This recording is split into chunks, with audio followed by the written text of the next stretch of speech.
Welcome back to Cinematic Sins, where we peel back the glossy filter of celebrity life. Let's be honest, when the richest man in the world and his famously attention-grabbing bride decide to show up in France. Let me know if that works, because it doesn't work for me, but...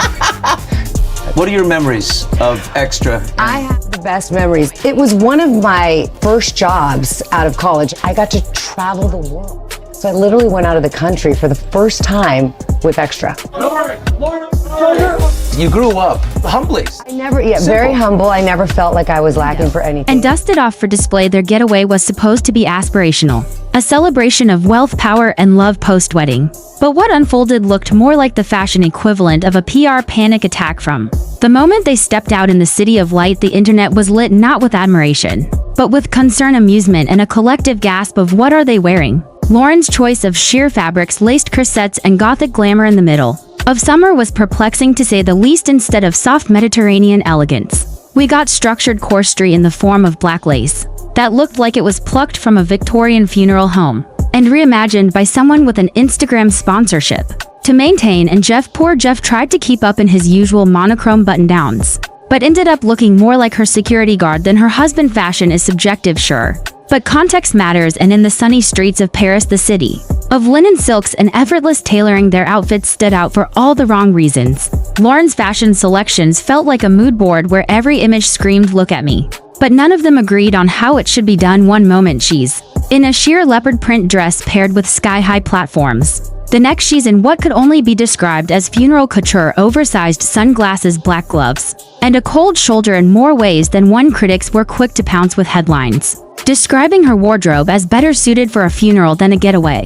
And while the tone was tongue-in-cheek, the sentiment stuck. The couple who once redefined luxury with their $500 million yacht and whispered conversations with world leaders now found themselves reduced to meme material with captions like "She's going to a burial, and he's just the driver." But the problem wasn't just in the outfits, it was in the disconnect between who they think they are and how they were being perceived. This wasn't a romantic escapade, it was a performance, a stage play without a director, where each scene clashed with the next. Fashion is storytelling, and Lauren's narrative was muddled. Was she mourning the death of subtlety? Was she trying to cosplay as old Hollywood while simultaneously flashing her modern-day glam? It was hard to tell, and even harder to look away. Jeff, on the other hand, played it safe to the point of invisibility. His blue blazers and white shirts gave nothing, offered no counterbalance to Lauren's theatrical looks. And worst of all, they made him disappear in his own photos. He looked less like the protagonist of a billionaire's love story, and more like the footnote in someone else's Instagram caption. The online backlash was swift but not cruel. It was observational, biting, yes, but rooted in confusion more than cruelty. The internet wasn't hating, it was asking, why are two of the most powerful people in the world dressing like this in a city that invented chickness? Why does Lauren Sanchez look like she's attending the wake of fashion itself? And why does Jeff Bezos look like he's stuck in business casual purgatory? The Paris trip, which should have been a PR win, became a walking billboard for how many can't buy taste and how luxury doesn't always equal style. People wanted to be inspired, and instead they were mystified. The thing is, Lauren Sanchez isn't new to the spotlight. She's a former entertainment reporter, a media-savvy operator who knows how to command a camera and dominate a red carpet, which makes her fashion decisions in Paris all the more puzzling. Because these weren't rookie mistakes, they were deliberate, curated, and approved by a team. Yet they fell flat, or worse, they felt like costume. And when billionaires wear costume, the effect is alienating. It reminds the world not of aspiration but of disconnect, of people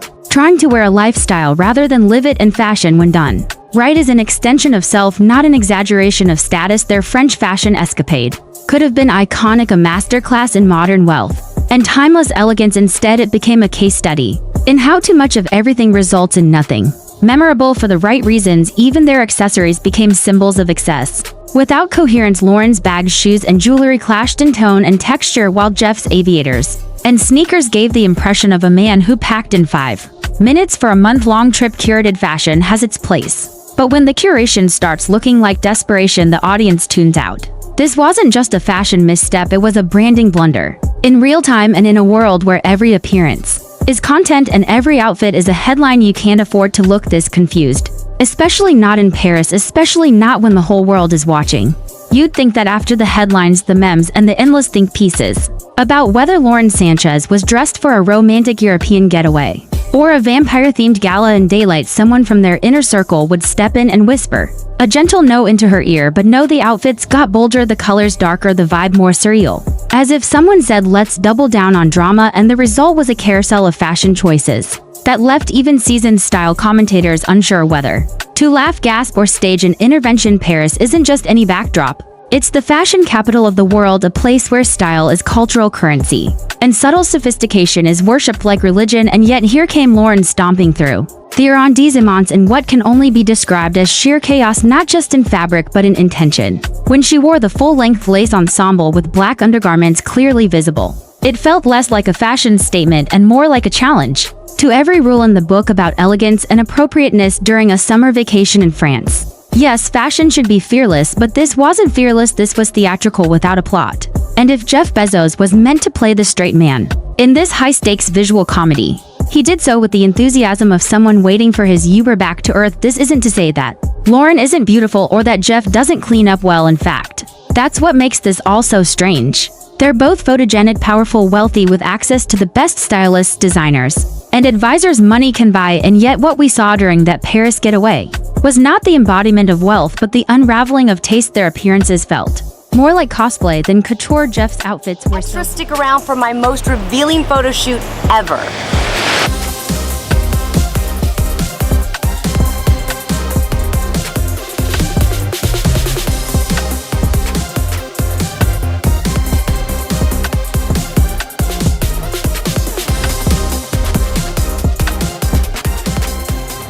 drama, and he was barely serving presents. And therein lies the disconnect. Lauren wants to be seen, she wants to be iconic. And she has every right to pursue that. Jeff wants to be admired but not questioned. He wants to lead, but not be laughed at, and somewhere in between these desires lies a fashion disaster dressed in St. Laurent and paired with $5.00 heels. This Parisian parade didn't just highlight their style flaws, it exposed their lack of synchronicity. They're two brands walking side by side, but not speaking the same language. Lauren is loud, daring, unapologetic, sometimes to her own detriment. Jeff is reserved, deliberate, self-conscious to a fault. And when they walk into a frame together, it feels like someone photoshopped two separate events into the same picture, one for a late-night gothic opera, the other for a keynote tech conference. No wonder the internet had a field day. And if you think this is just noise, if you think people are unfairly targeting a woman for being bold or a man for being boring, let's take a moment to acknowledge the ecosystem they helped create. They are public figures by choice. Their lives are curated, displayed, broadcasted with filters, editors, and media machines behind every photo. There's a message behind every outfit. There's a strategy. Or at least there should be, but this time, the strategy felt scrambled, the messages mixed, and the visuals screamed confusion louder than any tabloid headline ever could. Perhaps the real issue isn't the fashion itself, but the desperation beneath it, because in the world of billionaires, every step is PR, every dinner is branding, every stroll down a French street is part of the image economy, and when you fumble the image, you risk losing the narrative. Lauren and Jeff have long been trying to craft a modern-day power couple mythology, complete with yachts, social impact conversations, philanthropic headlines, and yes, couture.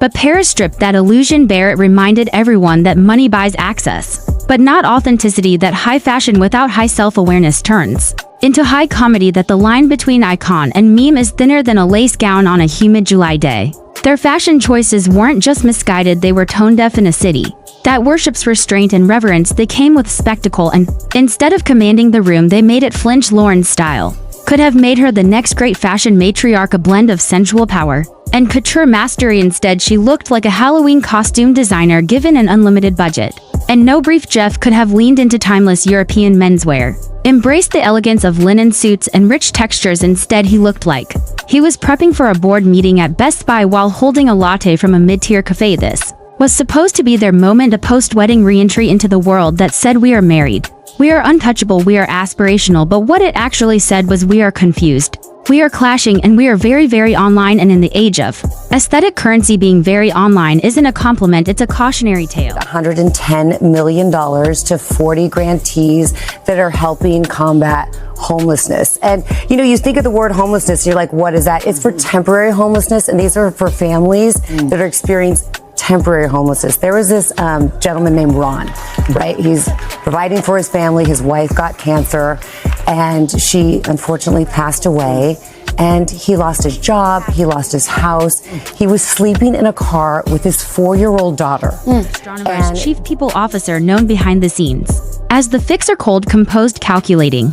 You don't rise to the top of $1 billion startup as a woman in tech without mastering the art of the long game. So why was Kristen at Gillette Stadium beside her CEO? Knowing kiss cam moments aren't random, they're curated, time-submitted. Sources close to Kristen say she requested the prime camera seats. Section 100 to Rossi, she knew exactly what she was doing, joking days before on a Zoom call saying, "Let's see if Coldplay captures a corporate meltdown." It wasn't a joke, it was a forecast. Andy thought he was showing off, bringing his work wife to a concert. Innocent, professional, maybe even platonic, but Kristen, she wasn't showing off. She was dropping a bomb. The moment that kiss went viral, Twitter, TikTok, Reddit, LinkedIn buzzed. Not just reacting, but connecting dots, the awkward body language, Kristen's slight tilt toward the camera, the cold smirk flashing on the stadium screen. Andy resigned within 48 hours. Kristen placed on leave, but not before wiping her socials clean, locking down her demons. Now here's the real question: why would a powerful woman destroy the very CEO she helped build? Because this wasn't love or lust. This was leverage. That kiss didn't expose an affair, it exposed an agenda. Kristen wasn't just sleeping with the boss, she was aiming for the throne, and when she realized he wasn't handing it over, she took the nuclear option in public on camera at Coldplay. Miss Kathy is just getting started. Because what happens next isn't fallout, it's a masterclass in revenge, betrayal, and feminine sabotage. All wrapped in designer heels, Kristen engineered the scandal, not stumbled into it. This wasn't messy office drama, it was a blueprint, a step-by-step power grab. Wrapped in stilettos, mascara, and quarterly reviews, Andy Byron was just the latest name on a long list of powerful men who thought they were in charge. While everyone focused on the kiss cam, Miss Kathy was 3 steps ahead, digging into Kristen's past.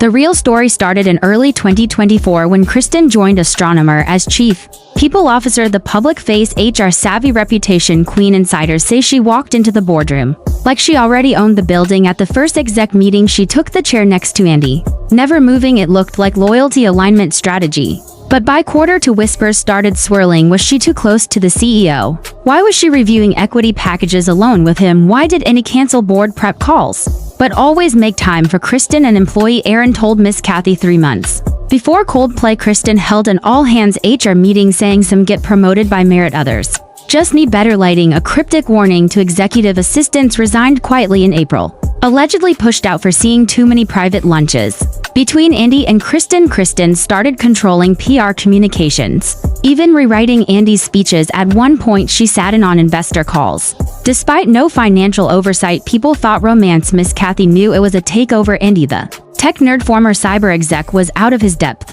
He thought Kristen was confidant, co-pilot, cleanup crew, but while he dreamed of IPOs, she collected every misstep secret and quote he wouldn't want on record. Kristen maintained an encrypted Google Drive tied to her personal email. The million-dollar question: what was inside? Rumors say screenshots, Slack logs, unsigned NDA drafts, photos, no confirmation. But legal insiders say she had plan B, C, and D. Coldplay was just the tip. One ex-colleague claims she pulled the same stunt 5 years ago at another DC tech firm. Different man, same smirk, same destruction, and he was just the porn. The Coldplay kiss cam wasn't lust.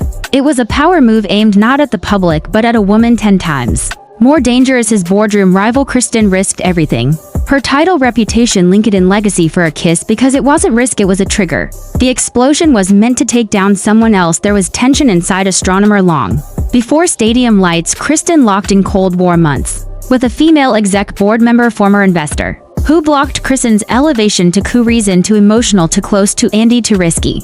Kristen played her best card. Andy himself. She got close, intimate, irreplaceable position beside him at Coldplay, knowing the kiss would destroy his marriage and burn credibility. When Andy fell, so did his enemies. Board member under fire for ignoring HR red flags. Investors furious about reputational risk. Legal scrambling over who knew what. Kristen silent, untouched, watching chaos from Hampton. Rental rumor had it Kristen had dirt on multiple execs. Not just Andy, multiple employees anonymously claimed secret recordings, password-protected folders, logs on who slept with whom inside company. IT guy quit 2 weeks ago. Access revoked after mysterious audit. Internal compliance officer on medical leave. Coincidence? No, this isn't HR, it's Game of Thrones and Gucci heels. Then the final twist: no one saw. Reddit included private equity firms circling Astronomer for hostile takeover. And guess who they reached out to as interim executive consultant?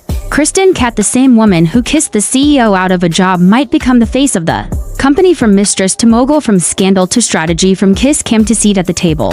While the world gossiped, Kristen negotiated. While Andy resigned, she realigned. While Coldplay played fix you, she flipped the board. But power attracts enemies. After Coldplay fallout, company reeling, whispers turned accusations, secrets spilled, insiders spoke of shadow network. Kristen allegedly built web of influence, loyalty as currency, information as weapon. Employees feared her paranoia, thicken air. Moves scrutinized, alliances questioned. Some said she blackmailed rivals with private chats, secret recordings. Others whispered of covert meetings, deciding futures away from prying eyes. Andy became scapegoat, but boardroom battles intensified. Women who blocked Kristen isolated under pressure. Investors demanded answers. Legal teams launched probes. Kristen remained untouchable, polished public image behind scenes, orchestrating takeover. No one saw coming, even as astronomer faced hostile buyout. Rumors Kristen courted private equity firm. Months before Coldplay moment, planting seeds for ascent firm that dismissed Andy saw Kristen as visionary leader to steer company. But great power means risk, retaliation, whispers, former allies, foes leaked. Documents, shadowy alliances threatening all Kristen built, yet she moved like chess master. Anticipating every move, 3 steps ahead, calm, collected, in control. Who really holds power at astronomer? Woman who engineered CEO fall or unseen forces, pulling strings in shadows, because in Kristen's world, trust is liability. Every kiss cam a move on board, reminder power isn't given, it's taken. Kristen Kat claimed throne. Dust settles on scandal and drama, final act begins, insiders whisper. Kristen's rise signals seismic shift in tech leadership. Woman who turned scandal to strategy, played game not by rules, but rewriting them. Some call villain, others visionary. But one thing clear, changed power dynamics forever. Private equity deal moves forward, eyes watching every move, every decision, every alliance, stakes sky high, players ruthless. Kristen not afraid to sacrifice pawns to claim queen's crown. Any Byron's downfall just opening gambit, true story, survival, ambition, relentless pursuit of power, world where loyalty fleeting, kiss cam more than entertainment, battlefield. Next time you see moment caught, remember more beneath surface. Behind scandal, strategist rewriting playbook. Kristen Kat didn't just play game, she became game, and this just beginning of reign. But to truly understand Kristen Kat's rise, you have to dive deeper into the shadows, where power games are played in silence, away from public eyes, where loyalty is earned not given, and where every alliance carries a price tag. In the months leading to the Coldplay kiss, insiders describe a company culture that shifted from innovation and collaboration to suspicion and secrecy, whispers of private meetings behind locked doors, where Kristen's voice carried more weight than her title, and where dissenters mysteriously found themselves sidelined and forgotten. Employees who once saw her as a mentor now viewed her as a puppet master, pulling strings from behind the curtain. A network of influence so intricate it seemed like every move in the company was choreographed by her unseen hand, from HR policies to internal communications. Even investor relations, Kristen's fingerprints were everywhere. But so subtle no one dared call it out, because fear of retaliation was real, and that fear wasn't unfounded. In an anonymous message to Miss Kathy, a former astronomer exec, detailed how Kristen maintained an encrypted archive filled with confidential documents, recordings, and correspondence that could ruin careers and reputations. In an instant, the archive was more than a digital filing cabinet. It was a weapon, a ledger of leverage that allowed Kristen to maneuver through boardroom battles with calculated precision. It wasn't just about controlling information, but controlling people, controlling narratives, controlling outcomes. And when the Coldplay kiss cam moment exploded, it was the perfect storm, a public spectacle that diverted attention from the deeper machinations brewing beneath the surface. As Andy Byron's name was dragged through the mud, so too were his allies, those who failed to see the writing on the wall. The board member who blocked Kristen's promotion suddenly faced scrutiny over ignored HR complaints. Investors questioned the company's stability. Legal teams scrambled to piece together timelines and responsibility. But Kristen watched silently, calculating her next move from the quiet luxury of her Hamptons rental. She orchestrated the chaos she had set into motion, a puppeteer reveling in the downfall of her rivals and the rise of her influence. But power is a double-edged sword, and with every conquest comes new challenges. The private equity firm circling astronomer wasn't just interested in the company's assets, they wanted Control that Kristen knew would come with strings attached, yet when they reached out to her as a consultant, it wasn't just a nod to her capabilities, it was a declaration she was no longer just a player, she was a key power broker in a high-stakes game that stretched far beyond the tech world. The question now isn't just who will lead Astronomer, but who will control its destiny. Kristen Katt's story is a testament to ambition unfiltered and the ruthless realities of power. In the 21st century, where strategy often trumps loyalty and where the line between friend and foe blurs into oblivion, she didn't just survive the scandal, she used it as a catalyst to rewrite the rules, proving that in the game of corporate thrones, the queen who dares to claim her crown changes everything. And as the sun sets on Andy Byron's legacy and the company braces for a new era, one thing remains clear: Kristen Katt didn't just play the game, she became the game, and this is only the beginning of her reign. ***. This video covers legal allegations in a news context. All claims are from official filings and no guilt is implied until proven in court. Please keep all discussions respectful. Allegations are not facts until proven in court.